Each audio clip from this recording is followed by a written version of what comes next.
درود پاک کب کب کہاں کہاں اور کیسے کیسے کام آتا ہے. ایک بہت ہی خوبصورت واقعہ، بڑا ایمان افروز واقعہ ہے جو میں آپ کے سامنے پیش کرتا ہوں. ایک دوست نے اپنے ایک دوسرے دوست کو قرض دیا، اور جب اس نے قرض دیا تو وہ قرض ایک بڑی اماؤنٹ تھی، 3000 دینار. وہ ٹائم آ گیا جب اس ٹائم وہ قرض لینے کے لیے اپنے دوست کے پاس گیا کہ بھائی مجھے میرے پیسے واپس دو. تو اس نے کہا کہ پیسے تو نہیں ہے میرے پاس، میں کولیپس ہو گیا ہوں، بزنس اب میرا ختم ہو گیا ہے، میں تمہاری رقم نہیں دے سکتا. اس نے ایک اور ٹائم دے دیا اسے کہ ٹھیک ہے اب اتنے دنوں کے بعد میں دے دوں گا. وہ ٹائم بھی گزر گیا، اور جب وہ ٹائم بھی گزر گیا تو اس کے بعد اس دوست نے کہا کہ اب تو پیسے دے دو بھائی، میرا ٹائم پورا ہو گیا ہے. پھر نہ دے سکا ٹائم. آخر کار معاملہ جو ہے وہ کورٹ میں چلا گیا، قاضی کے پاس چلا گیا. اب قاضی نے جس کو پیسے دینے تھے اس کو بلایا اور کہا کہ بھائی آپ کو اس کے پیسے دینے ہیں؟ کہتا ہے ہاں پیسے تو دینے ہیں. تو کہا پھر دیتے کیوں نہیں ہو؟ کہا پیسے ہیں ہی نہیں، کاروباری ختم ہو گیا ہے، قرضہ تو لیا تھا، اب میرے پاس بچا ہی کچھ نہیں ہے. تو کہا اچھا اب یہ بتاؤ کہ کب دو گے، کیسے دو گے؟ اس نے کہا بس میرے پاس پیسے ہی نہیں ہے. تو کہا اب تمہارے پاس 30 دن کا ٹائم ہے، 30 ڈیز میں یا تو اس کے پیسے لوٹا دو یا 30 دن کے بعد تمہیں قید کر دیا جائے گا. یہ شخص اب گھر آیا، پیسے تو تھے نہیں، مگر شاید علماء نے لکھا کتابوں میں، یہ واقعہ کئی بڑی بڑی کتابوں میں لکھا اور درود پاک کے فضائل کی بڑی بڑی کتابوں میں لکھا. اور اس شخص نے سوچا کہ اس نے ایک حدیث پاک پڑھی ہوئی تھی کہ جس میں نبی پاک علیہ الصلوۃ والسلام نے فرمایا ہے، جس کا مضمون ہے کہ جو شخص پریشان ہو، مصیبت زدہ ہو، اسے چاہیے کہ مجھ پر کثرت سے درود پاک پڑھے، کیونکہ درود پڑھنا مصیبتوں اور پریشانیوں کو لے جاتا ہے. اب اس عاشق رسول نے سوچا اور تو کچھ ہے نہیں، اب میں درود پاک پڑھنا شروع کرتا ہوں. صبح سے لے کر شام تک وہ درود پاک پڑھنے لگ گیا. 27 دن گزر گئے، only 3 days left. 3 دن باقی تھے قاضی کے پاس جانے میں. 27 دن گزر گئے درود پڑھتے پڑھتے. جب 28ویں رات آئی تو آنکھیں تو بند ہوئیں، مگر خواب میں اسے ایک آواز آئی، گھبراؤ نہیں، تمہارا قرضہ ادا کر دیا جائے گا، تمہارا مسئلہ سالو ہو جائے گا. صبح اٹھتا ہے، درود پاک پڑھ رہا ہے، مگر کہتا ہے یہ آواز سے تو مسئلہ حل نہیں ہوگا، پیغام کیا ہے اسے سمجھ نہ آیا. 28واں دن گزر گیا، 29ویں رات آ گئی، مگر اب آنکھیں بند ہوئیں اور قسمت جاگ اٹھی. نبی پاک صاحب لولاک صلی اللہ تعالی علیہ وسلم خواب میں تشریف لائے اور پیارے آقا صلی اللہ تعالی علیہ وسلم نے فرمایا گھبراؤ نہیں، علی بن عیسیٰ وزیر کے پاس جاؤ، وہ تمہارا قرضہ ادا کر دے گا. اب یہ عاشق رسول صبح اٹھا تو ویری فریش، حشاش بشاش کہ اب تو کام ہو گیا، نبی پاک نے خواب میں آ کر بشارت دی ہے. مگر پھر ذہن میں سوال آیا کہ علی بن عیسیٰ کے پاس جاؤں گا تو ثبوت کیا ہے، پروف کیا ہوگا؟ میں جا کر اس کو کہوں گا کہ میرا قرضہ دے دو، تو ایسے تو قرضہ نہیں دے دینا. اور میں نے اس کو کہا کہ مجھے نبی پاک نے خواب میں کہا ہے، اور اس نے اگر مجھ سے کوئی نشانی مانگی تو میں نشانی کیا دوں گا؟ آخری دن تھا، 29واں دن تھا، وہ بھی درود پڑھتے پڑھتے گزر گیا. 30th نائٹ آ گئی، صبح وہ دن ہے جب عدالت میں جانا ہے. اب اس رات پھر نبی پاک علیہ الصلوۃ والسلام خواب میں تشریف لائے اور آقا علیہ الصلوۃ والسلام نے فرمایا کہ علی بن عیسیٰ وزیر کے پاس جاؤ، وہ تمہارا قرض ادا کر دے گا. کہ حضور چلا تو جاؤں گا، لیکن اگر وزیر نے مجھ سے کوئی نشانی طلب کی تو میں کیا جواب دوں گا؟ پیارے آقا علیہ الصلوۃ والسلام نے کمال کا ارشاد فرمایا کہ علی بن عیسیٰ سے کہنا کہ تم روزانہ فجر کی نماز کے بعد 5000 بار درود پاک پڑھتے ہو، یہ راز فقط تم جانتے ہو اور تمہارا رب جانتا ہے. اب یہ جب صبح اٹھا تو ایک نشانی بھی مل چکی تھی. عدالت میں جانے سے پہلے وزیر کے دربار میں پہنچ گیا. اسے یہ ڈر تھا کہ آج پیسے نہ لوٹائے تو سزا ہو سکتی ہے. جب وزیر کے دربار میں پہنچا تو وزیر اپنے مشیروں کے ساتھ بیٹھا تھا. کہا مجھے آپ سے بات کرنی ہے. کہا بتاؤ کیا بات کرنی ہے؟ کہا میں ایک پیغام لایا ہوں آپ کے لیے. اچھا کس کا پیغام لائے ہو؟ کہا میں نبی پاک جناب محمد مصطفیٰ صلی اللہ تعالی علیہ وسلم کا پیغام لایا ہوں. وہ عاشق رسول وزیر تھا. کہتا بتاؤ میرے آقا نے کیا پیغام دیا ہے؟ کہ حضور میں 3000 دینار کا مقروض ہوں، آج آخری دن ہے اور میرے آقا نے مجھے بشارت دی ہے کہ آپ سے کہوں کہ آپ میرا قرض ادا کر دیجئے۔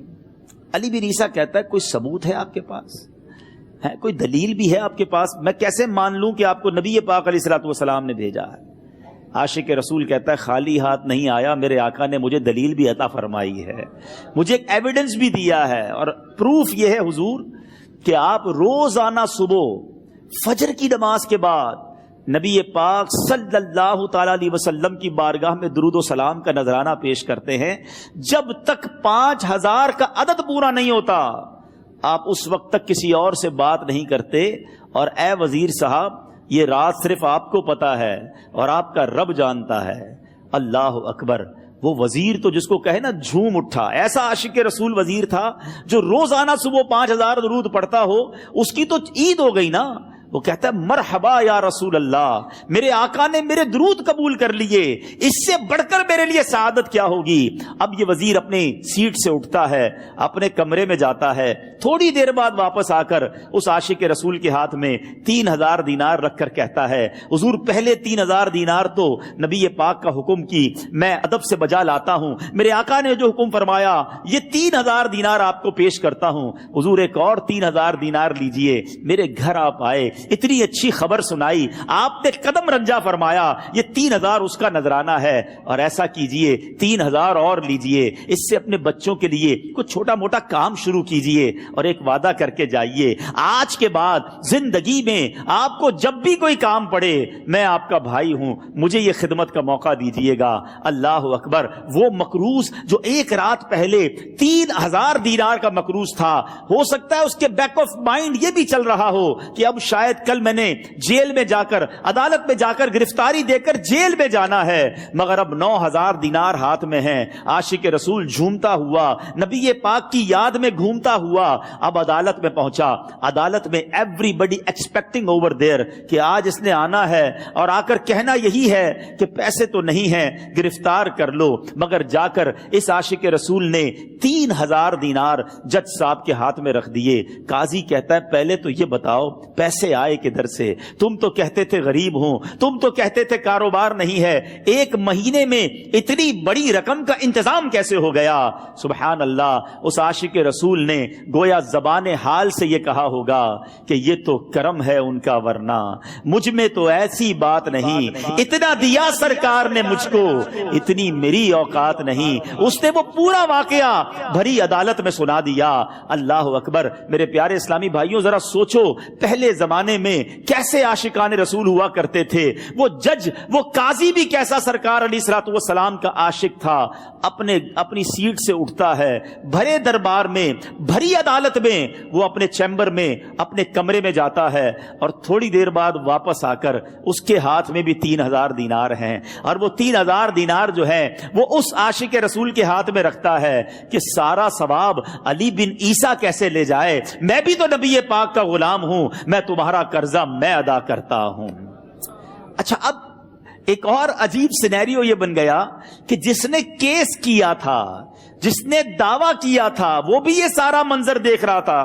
کہتا ہے جج صاحب ذرا رکیے، میں بھی اپنے آقا کا امتی ہوں، اور ایک کام کیجئے، قلم کاغذ منگوائیے، اس عاشق رسول کا قرضہ ہی میں معاف کر دیتا ہوں۔ اچھا، اب عاشق رسول نے وہ واپس 3000 دینار جو جج صاحب نے دیے تھے وہ واپس جج صاحب کو دیے کہ حضور یہ پیسے آپ ہی رکھ لیں، قرضہ ہی معاف ہو گیا، اب آپ کے پیسے کا میں نے کیا کرنا ہے؟ جج صاحب کہتے ہیں جو پیسے نبی پاک کے نام پر نکالے ہیں اب مجھے واپس نہیں چاہیے، یہ بھی تم اپنے ساتھ لے جاؤ۔ اللہ اکبر، میرے میٹھے اسلامی بھائیوں، وہ عاشق رسول ایک رات پہلے 3000 دینار کا مقروض ہے، اب 12000 دینار لے کر گھر کو واپس جا رہا ہے۔ اس ایک واقعے کے اندر جو ہم سب کے لیے درس ہے، جو ہم سب کے لیے پیغام ہے، شاعر لکھتے ہیں نا، دکھوں نے تم کو جو گھیرا ہو تو درود پڑھو، دکھوں نے تم کو جو گھیرا ہو تو درود پڑھو، جو حاضری کی تمنا ہو تو درود پڑھو۔ آج ہم بہت ساری پرابلمز میں ہوتے ہیں، یہاں بھی ہو سکتا ہے میرا کوئی بھائی بیمار بیٹھا ہو، کوئی قرضے میں ڈوب گیا ہو، کسی کا کوئی بزنس پرابلم چل رہا ہو، کوئی فیملی ایشو میں ڈسٹرب ہو، آپ کسی بھی پرابلم میں ہیں، خدا کی قسم درود پاک ایسا وظیفہ ہے. لوگ بہت سارے وظائف پوچھتے رہتے ہیں, بہت سارے جناب وظائف کے بارے میں معلومات کرتے رہتے ہیں. سچی بات یہ ہے ہر درد کی دوا ہے صلی علی محمد. ہر درد کی دوا ہے صلی علی محمد. تعویذ ہر بلا ہے صلی علی محمد. تو خدا را اپنی زندگی میں درود پاک کو شامل کر لیجئے, اور آپ بلیو کریں جب آپ نے کثرت سے درود پاک پڑھنے شروع کر دیے, آپ اپنی آنکھوں سے دیکھیں گے آپ کے پرابلم دور ہو رہے ہیں, آپ کی صحت اچھی ہو رہی ہے, آپ کے قرضے اترنے شروع ہو گئے ہیں, روزگار میں آپ کے برکت ہونا شروع ہو جائے گی, آپ کے چہرے پہ نور آنا شروع ہو جائے گا, آپ کی زبان میں اثر آنا شروع ہو جائے گا. صلو علی الحبیب صلی اللہ تعالی علی محمد. مجھے اپنی اور ساری دنیا کے لوگوں کی اصلاح کی کوشش کرنی ہے انشاءاللہ.